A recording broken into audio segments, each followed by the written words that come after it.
Bonjour à tous les amis, j'espère que vous allez bien. Moi en tout cas ça va super. Alors tu m'excuses, il y a du vent, malheureusement je suis obligé de faire avec. Donc on se retrouve à la SK Martigues, mon club de cœur. On va essayer le fameux X30 du défi carte pas cher. Il est prêt. On va aller voir un petit peu dans l'état qu'il est maintenant. Et on voit ça tout de suite après le jingle.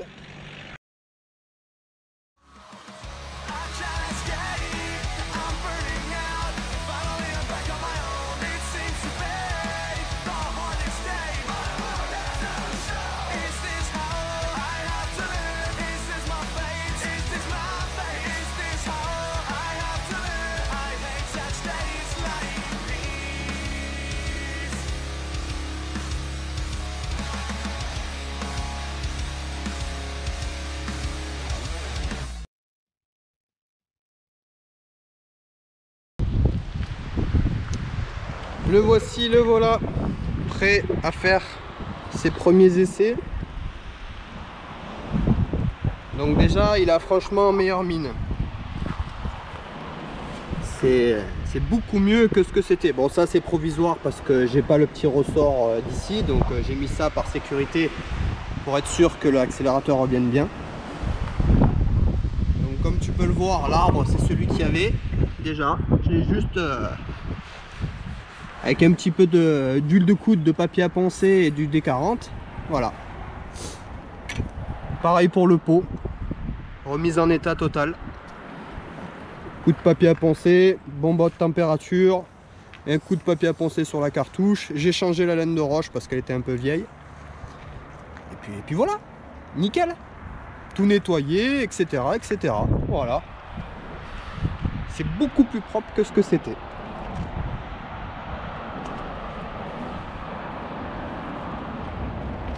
Donc après, bon, j'ai pas fait les retouches peinture, mais bon, déjà pour un premier essai, ça ira. Alors, qu'est-ce que j'ai fait vraiment sur ce kart? Très honnêtement, il n'y a que sur le moteur où j'ai dû remplacer des choses. Au niveau du châssis, mis à part le nettoyer et le contrôler, tout était ok. J'ai juste fait du nettoyage et de l'élimination de rouille, tout simplement. Bon, là, j'ai mis les roues de mon KZ, donc avec les nouveaux pneus, parce que les pneus que j'avais, c'est vraiment pour faire de l'essai. Voilà, c'est vraiment pour que je puisse essayer le kart dans de bonnes conditions, parce qu'avec les pneus secs et durs, c'est pas la peine quoi. Donc au niveau du moteur, ben voilà, vous avez vu dans les vidéos, hein, j'ai révisé le carbu, j'ai changé le piston, j'ai fait quelques réglages et voilà, c'est tout. C'est tout ce que j'ai fait pour l'instant, puisque le moteur présente des signes qui sont ok pour rouler. Donc voilà. Petite précision au niveau de la pompe à eau, là j'ai mis un petit riselant. Parce que comme c'est une pompe à eau en plastique, moi j'aime pas trop serrer au niveau de la vis. Alors je te mets en bas, ce sera plus simple. J'aime pas trop serrer au niveau de cette vis là, parce que ça abîme la pompe à eau en plastique. Alors j'ai mis ça par sécurité, comme ça évite que la pompe à eau recule et que les courroies se détendent. Bon, c'est qu'un détail, mais voilà. Alors j'ai fait ça, alors c'est pas obligatoire, mais moi j'aime bien quand c'est propre. Voilà, au moins le fil se balade pas de partout. Comme on peut le voir, donc c'est rien de méchant, mais alors tu m'excuses avec le vent, mais il faut faire avec. Voilà, le kart est prêt à rouler, à faire ses premiers essais, et déjà il a vraiment meilleure mine qu'au départ. Ça change. Allez, il n'y a plus qu'à rouler.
Ça y est, on est rentré à la maison, donc on va faire un petit bilan de cette petite journée essai du kart, donc pour le défi kart pas cher compétition.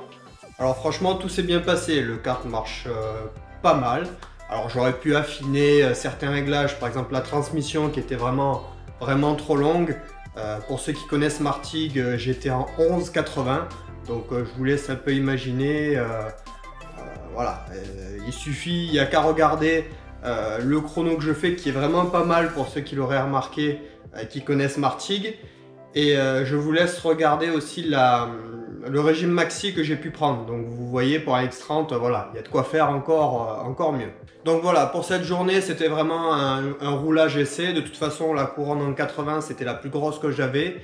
Donc il m'était fourni avec le kart au moment de l'achat. Donc bon, j'ai mis ça, c'était vraiment pour rouler, finir, faire le rodage tranquille, voir un petit peu comment ça allait. Et puis je me suis laissé prendre au jeu. J'ai essayé de faire la chasse au chrono et finalement j'ai réussi à descendre en dessous des 31. Vu la configuration, alors niveau réglage châssis j'aurais pu faire mieux, c'était déjà pas mal. J'ai mis un réglage standard avec les pressions de pneus, franchement c'était plutôt bien. Réglage carbu, bon j'aurais pu faire un petit peu mieux je pense, mais bon voilà, je voulais pas me prendre la tête, c'était vraiment roule et puis voilà. Donc le jour où je trouve des petits réglages qui vont bien et la transmission correcte, il y en a plus d'un qui vont pleurer, je vous le dis moi. Bref, je suis pas là pour me jeter des fleurs parce que ça n'a jamais été mon cas. Alors, je voulais faire une petite parenthèse aussi concernant quelques commentaires et messages que j'ai pu recevoir donc, sur ma page Facebook concernant l'évolution des X30. Alors, vous l'avez remarqué ou vous ne le savez pas, le X30 que j'ai, c'est une ancienne génération. Donc, ancien carburateur, ancien pot d'échappement, ancienne boîte à air, etc., etc. On peut faire évoluer une ancienne génération vers une nouvelle. Donc il suffit d'utiliser le carburateur actuel, la boîte à air actuelle, le pot actuel, etc., etc., ainsi que l'allumage, etc., etc. Maintenant, je voudrais en revenir aux courses. Il faut savoir qu'il faut différencier les courses officielles, donc les courses de ligue, où le règlement est établi donc par la FFSA, et il est le même pour tout le monde partout en France. Pour les courses de type trophée, donc pour ceux qui ne le savent pas, les courses de type trophée, ce sont des courses club, donc des courses qui sont créées à la base pour des amateurs. Mais comme il y a beaucoup de pilotes qui font les grandes courses, qui viennent faire ce type de course-là, voilà, beaucoup pensent que c'est une course officielle. Alors que non, pas du tout, c'est pas une course officielle. Cependant, elle est gérée par des commissaires de la FFSA. Il y a un deuxième type de course club, c'est la course club donc du club de lui-même. Qui est sûrement organisé comme par exemple à Martigues. Chaque année, ils organisent une course pour leurs licenciés. Alors d'autres licenciés d'ailleurs peuvent donc venir faire cette course-là. Mais il n'y a pas de commissaire de la FFSA. Ce sont des bénévoles du club qui ne font pas la course par exemple, qui vont faire office de commissaire de piste, etc.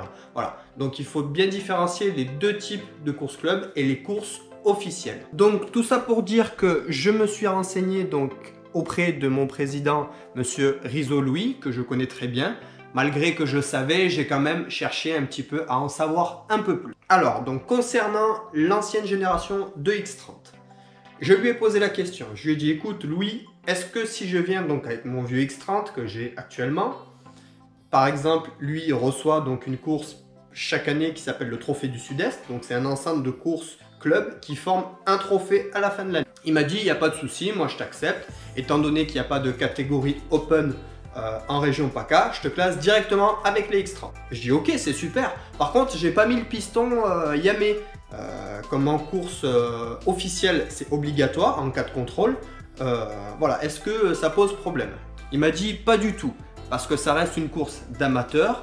Il n'y aura pas de contrôle en général aussi poussé pour arriver jusqu'à l'interne du moteur. Donc pareil, je me suis également renseigné dans une autre région qui est l'Occitanie, là où je roule aussi souvent. Et là, pareil, on ne me refuse pas. Par contre, tout dépend de l'endroit où je vais, soit X30, soit Open. Mais finalement, c'est quoi qui compte? C'est de faire la compétition, pas vrai? Voilà les amis, j'espère que cette petite parenthèse sera ok au niveau de l'évolution du X30. Là par contre, on va parler de ce qui est obligatoire, quel que soit le kart. Je sors donc mon téléphone qui me sert donc d'anti-sèche pour que je puisse bien rappeler tout ce qu'il faut. Première des choses, les éléments de sécurité type câble de sécurité au niveau du frein à pied. Ensuite, second élément qui concerne aussi le câble d'accélérateur et le câble donc de sécurité de frein, ce sont les arrêts de câble qui doivent être doubles.